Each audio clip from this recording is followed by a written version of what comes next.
আমাদের এই এলাকার কৃতি সন্তান এবং তারা ফ্রান্সে ইউরোপের রাজনীতি তারা চাঙ্গা করে রেখেছে।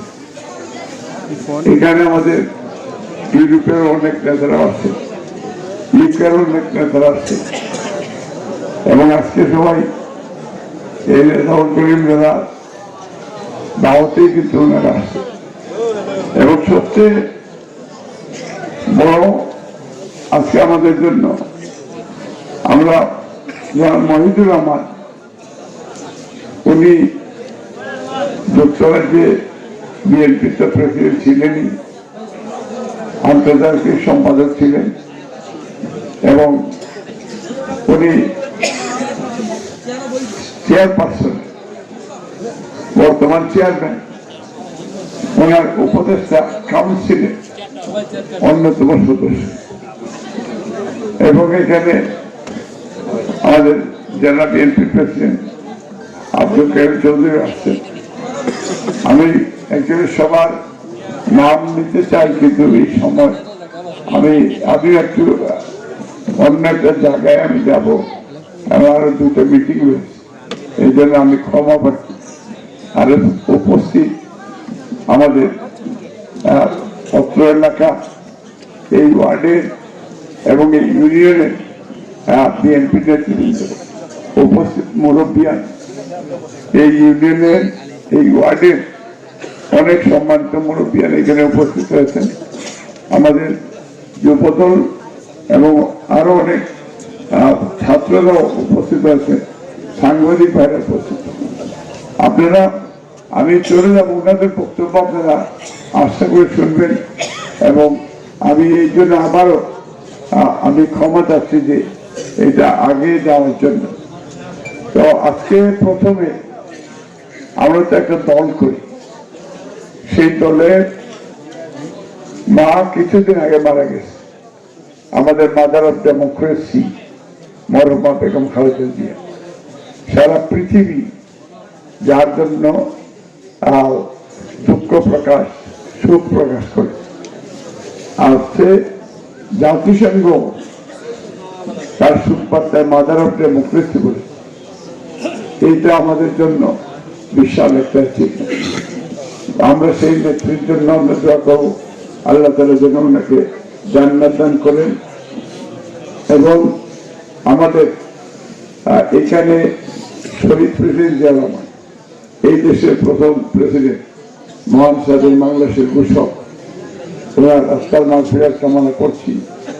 তার সাথে সিলেটের আরেক কৃতি সন্তান জেনারেল এমএজি ওসমান, উনি মুক্তিযুদ্ধের সর্বাধিনায়ক ছিলেন। আজকে মুক্তিযুদ্ধের ইতিহাস ধীরে ধীরে বিলীন হয়ে যাচ্ছে। তো আজকে রিয়াল এডমিরাল মাহবুব আলী খান, উনি আমাদের এলাকার কৃতি সন্তান। আমরা ওনাদের আত্মার মাগফিরাত কামনা করে আমি আবার 2 মিনিটের মধ্যে আমার বক্তব্য শেষ করবো এবং রেজাউল, তারও সুস্বাস্থ্য দীর্ঘায়ু কামনা করি এবং আশা করি এলাকায় তার আশায় আমাদের 12 তারিখের নির্বাচনে রেজাউলের ভূমিকা আশা করি যে একটা উল্লেখযোগ্য ভূমিকা রাখবে এবং রেজাউল আশা আমাদের দানের শীর্ষে পক্ষে আমার মনে হয় যে আমাদের এখানে একটা বড় জোয়ার সৃষ্টি হবে। এটা আজকে আমার নাম মোহাম্মদ আব্দুল মালিক। আমার রাজনৈতিক পরিচয়, আমি বিএনপির চেয়ারপারসনের উপদেষ্টা কাউন্সিলে আমি সদস্য, ভাইস প্রেসিডেন্ট মর্যাদায় আমি আর মহিদ ভাই, এটা কেন্দ্র সাংবিধানিক পজিশনে। আজকে আপনাদের সামনে একটা আমার জন্য একটা এপিল দিতে চাই যে দানের শীষ মরহুমা দেশ নেত্রী বেগম খালেদা জিয়া, উনি আমাকে, আমি যখন উনি লন্ডনে গেলেন চিকিৎসা শেষ, আমি ওনার সাথে কাতারে আমির অ্যাম্বুলেন্সে এয়ার অ্যাম্বুলেন্সে করে ওনাকে নিয়ে যায় এবং ফেরার পথে আমি ওনার সফর সঙ্গী হিসাবে আসছি। দেশে আসার পরে উনি বলেছেন দেশের থেকে দেশের মানুষের সেবা করার জন্য।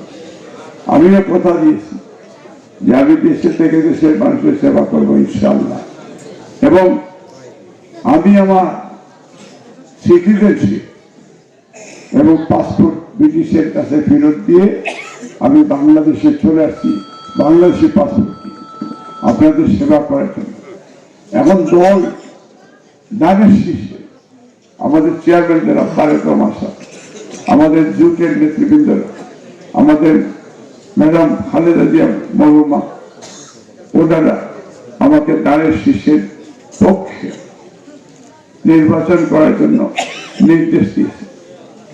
এখন সারা বাংলাদেশে জাতিসংঘ এবং ইউরোপিয়ান ইউনিয়ন, ব্রিটিশ, চায়নাও বলে তাদের একটা গোয়েন্দা বিভিন্নভাবে যে তারা মনে করে বিএনপি তার ক্ষমতা আসবে। আপনারা কি মনে করেন বাংলাদেশে বিএনপি ক্ষমতা আসবে না?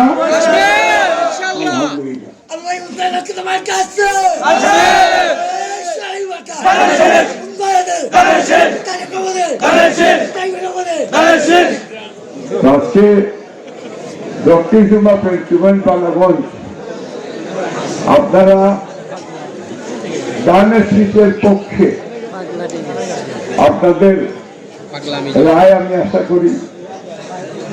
আপনারা এই এলাকার উন্নয়নের স্বার্থে বিএনপি যেহেতু সরকার গঠন করে, আরেকটা বিষয় বলতে যাচ্ছে বিএনপি সরকার গঠন করলে ইনশাল্লাহ তারেক রহমান তো প্রধানমন্ত্রী হবেন।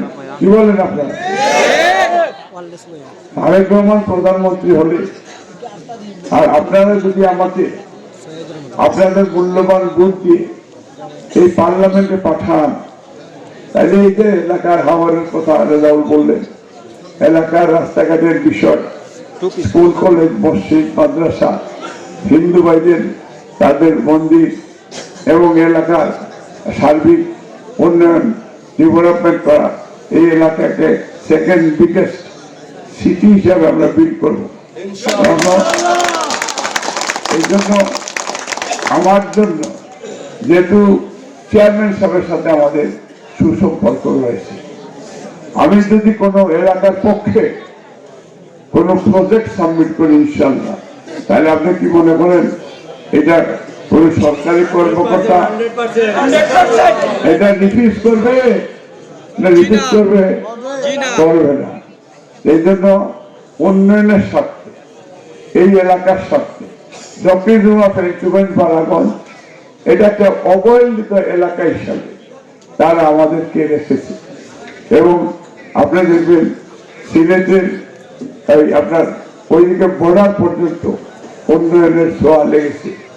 আমাদের জলালপুরের পরে দেখা যায় এই যে হাওরের কথা বললেন, রাস্তাঘাট নাই, এবং ওই যে আপনার বালাগঞ্জ যান বাগমানের দিকে, বাংলা বাজারের দিকে, তারপরে যান গরিপুরের দিকে এবং